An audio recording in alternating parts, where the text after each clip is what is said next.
A seafarer's life can be a lonely one, even at the heart of a container ship or amongst the busyness and bustle of a cruise liner.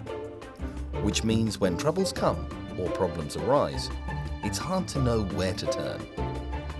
Always standing by to help? ISWAN, the International Seafarers Welfare and Assistance Network.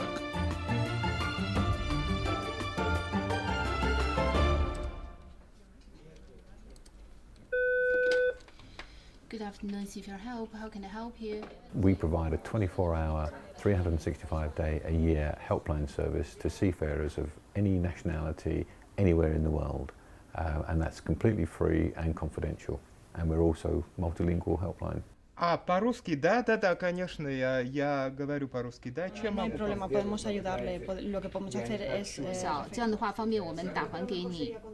Last year we dealt with 1,920 cases, which accounted for 7,710 seafarers. We were contacted by seafarers of 84 different nationalities, contacting us from 113 different countries. So there's a great demand out there.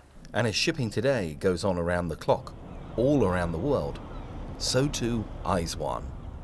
It can be quite difficult in working with all the different partners, but there is quite a lot of consensus around the welfare of seafarers. It's an increasingly important area, and particularly ship owners are recognising that the welfare of their crews are important for the recruitment and retention of seafarers and for the operation, the safe operation of shipping today.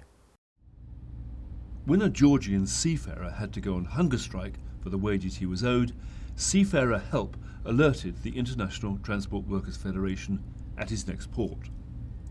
The ITF inspector supported the seafarer until all wages due to him were finally paid.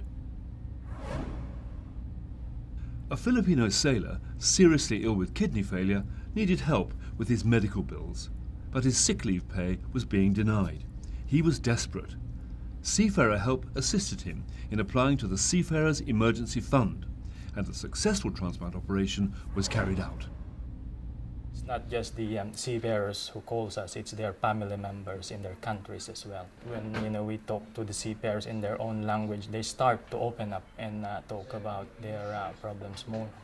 An Indian seafarer's brother asked for Seafarer Help on behalf of a family member imprisoned in Dakar with all his shipmates after their vessel had been found to be carrying illegal weapons. The ship owner didn't help. Seafarer Help alerted the ITF, who contacted the judge in the case. The crew was freed and repatriated to India. Some of the challenges the network faces are truly extreme. Above all, the impact of piracy and its terrible consequences for seafarers.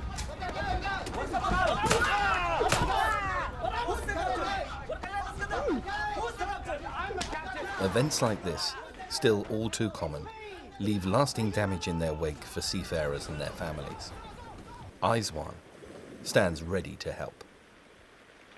We assist seafarers before an attack by providing training materials and assisting companies and manning agencies in the provisions that they make for preparing seafarers for a pirate attack. We assist during a pirate attack by helping the families of those taken hostage, which sometimes can go on for years. And we assist after a pirate attack in terms of assisting families and seafarers when they come home again. Firefighting is ISWAN's daily task. But there's much more to the International Seafarers Welfare and Assistance Network than that. Training on Board is a program designed by health professionals to help seafarers enhance their well-being, with workout plans and advice on nutrition, all aimed at heading off illness and fatigue. Food safety advice achieves the same aim, covering everything from hygiene in the galley to the best way to handle prepared and perishable food. Both programs are part of SHIP, the Seafarers Health Information Program. All this work is strengthened by links with other seafarer-friendly agencies, like the International Transport Workers Federation, the Mission to Seafarers, the Apostleship of the Sea, and the International Chamber of Shipping, and government bodies across the world's oceans. An annual award ceremony honours progress in improving conditions for seafarers.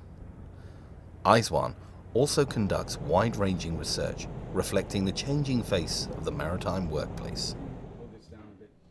One of the projects that we're involved with at the moment, we're working on collaboratively with 3 other organisations, and that's to address the health needs of women seafarers, how they perceive their health needs, whether they're very different to the health needs of male seafarers, and if there are issues, how we should address them. All that, and much more, is the offer that ISWAN makes to support the seafarers on whom we all depend. The great thing about ISWAN is that we're working across different organizations. We're working with unions, we are working with ship owners, and we are working with basically everybody within the industry. We have a service, we have the capacity to take many, many more calls from seafarers than we do today. So I think the more awareness we can spread about ISWAN worldwide to our seafarers, the better.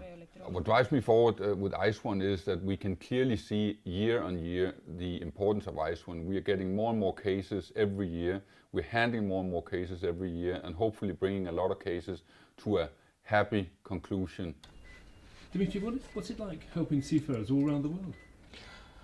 Well, it is very exciting. It's very rewarding because you really make real change for the better in people's life. But at the same time, it's very extremely challenging because whenever phone rings, you don't know what to expect, and you don't know what kind of state the person on the other end is going to be. And very often people are very stressed out, so you have to handle that as well. But at the end of the day, you must go home feeling, I've done something. I do. That's why I like that job so much.